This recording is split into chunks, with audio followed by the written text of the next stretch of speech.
Por otra parte, la reforma laboral aprobada anoche en su tercer debate en la Comisión Cuarta del Senado trae cambios sustanciales a las normas actuales del Código del Trabajo. Varias propuestas son iguales o similares a las que el gobierno incluyó en el proyecto de ley radicado. Henry González, ¿cuáles son los cambios principales? Stephanie, buenas tardes. Así es, muchas de las propuestas aquí aprobadas son recogidas, digamos, de la propuesta original del Gobierno Nacional. Veamos entonces algunas en orden. En primer lugar, por ejemplo, se aprobó anoche que los contratos laborales, la norma general como quería el Gobierno es que sean indefinidos. Sin embargo, sí se permiten los contratos temporales o los contratos a término fijo, que en cualquier caso no podrán superar los 5 años de duración. A los 5 años se convertiría ese trabajador en un trabajador indefinido.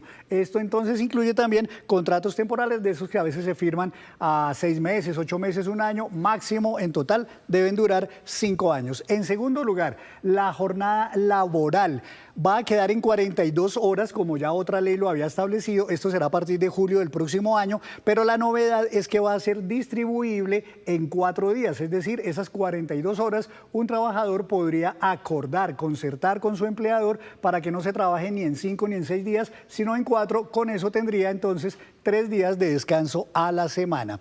Veamos también otro punto que fue muy polémico, los recargos nocturnos.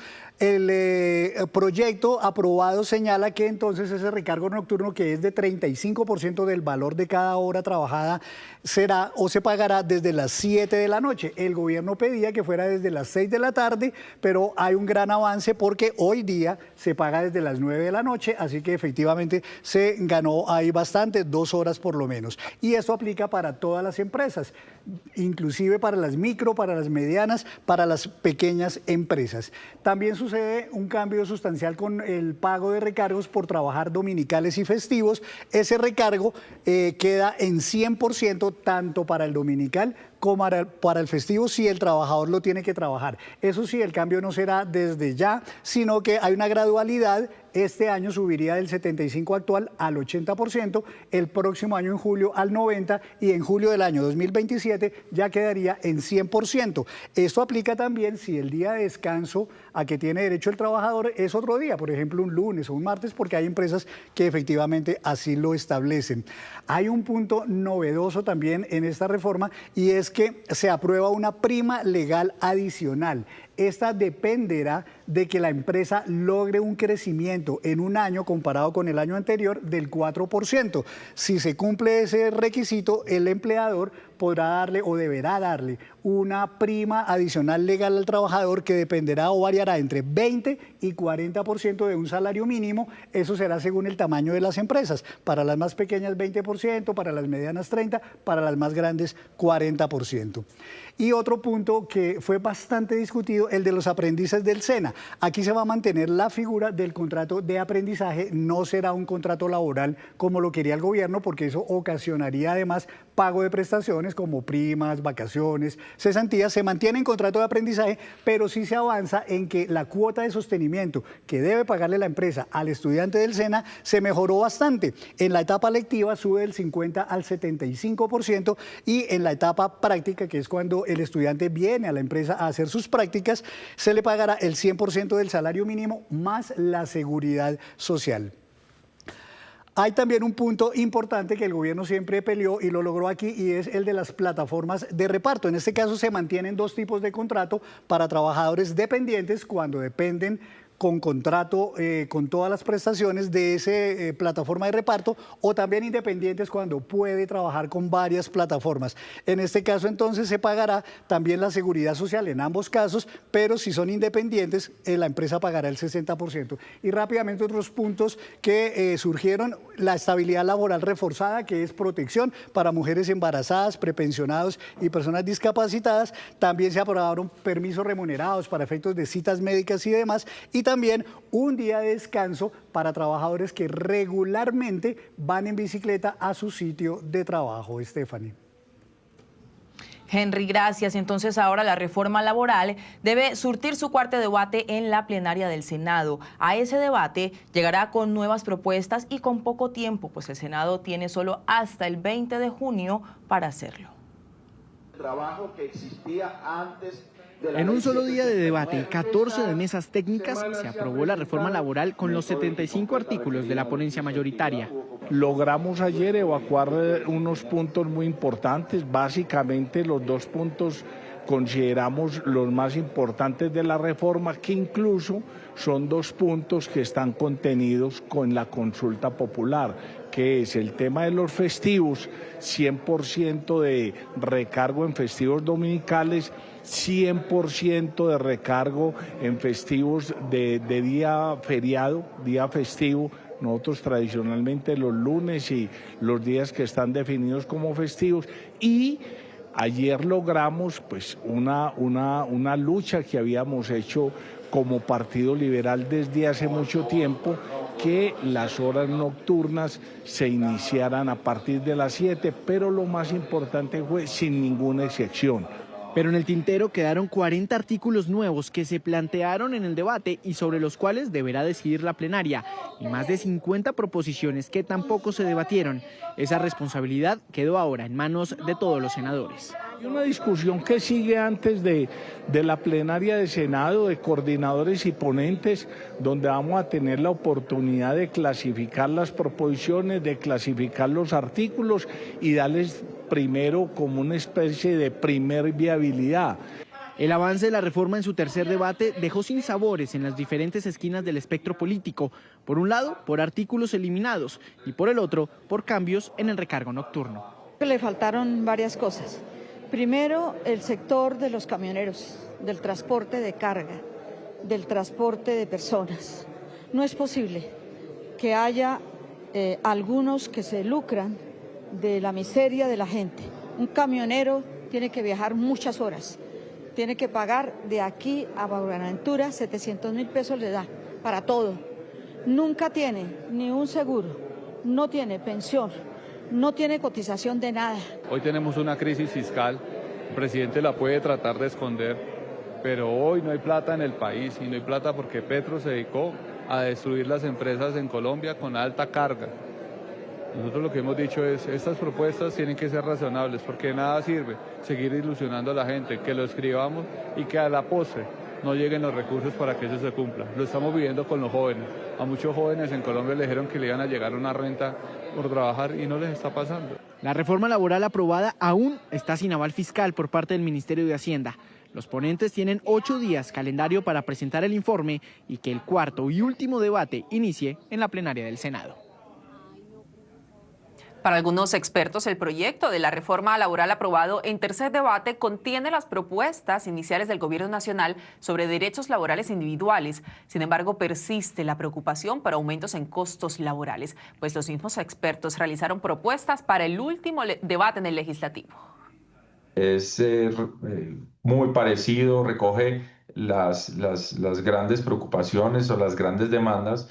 Y de hecho yo creo que para los trabajadores, hay que decirlo, pues es preferible avanzar en una reforma concreta ya, que no esa suerte de lotería que podría ser una consulta popular, que entre otras requiere una participación muy alta, podría no aprobarse.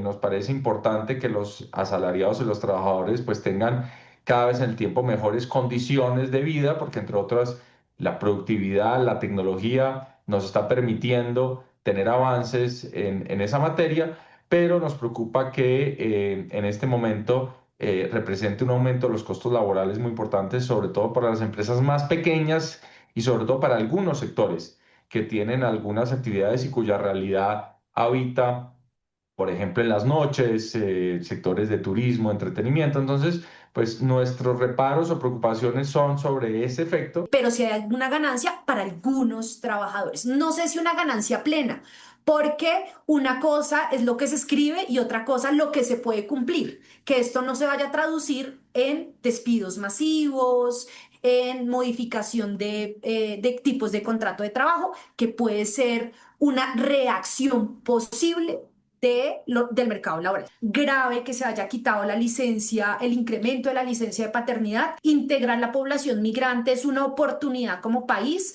Son jóvenes y nosotros estamos teniendo un descenso de nuestra tasa de natalidad muy grande que puede ser aprovechada con esta migración. 1:44 p.m. El anuncio del gobierno de convocar por decreto la consulta popular, desconociendo la decisión del Senado, puso a hablar a los expertos. Aseguran que solo un juez o la Corte Constitucional pueden certificar si se presentó un error de trámite o en la votación.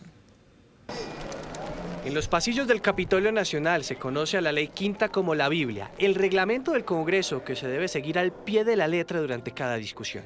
Basándose en esta extensa ley es que el ministro del Interior, Armando Benedetti, busca emitir por decreto la consulta popular. El argumento del ministro es que hubo un error de procedimiento de votación en la iniciativa el pasado 14 de mayo y por lo tanto, para él, el Senado aún no se ha pronunciado en torno a la consulta popular, lo cual, según Benedetti, avala al gobierno para convocarla por decreto. Básicamente, para el gobierno, no se habría leído la proposición y las 12 preguntas de la consulta popular previo al momento de abrirse la votación, un argumento que a juicio de varios expertos en derecho constitucional no tiene validez.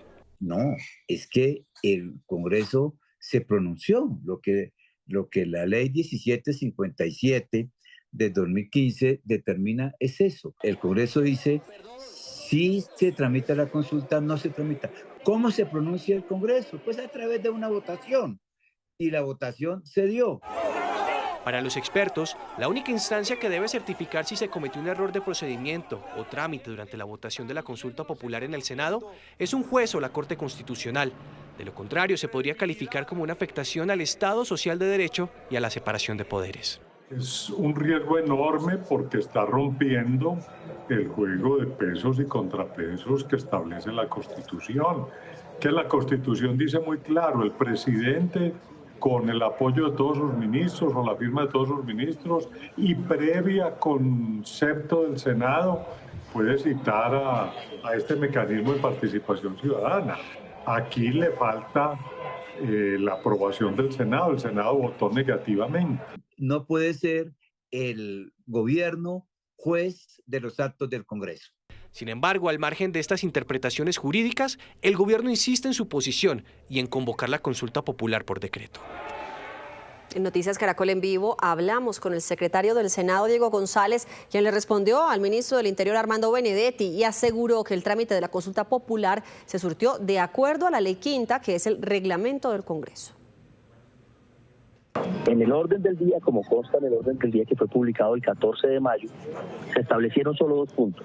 Uno, que fue la votación de la apelación sobre la consulta popular, que se fue aprobada y que usted vio que ya se surtió el tercer debate en la Comisión Cuarta del Senado.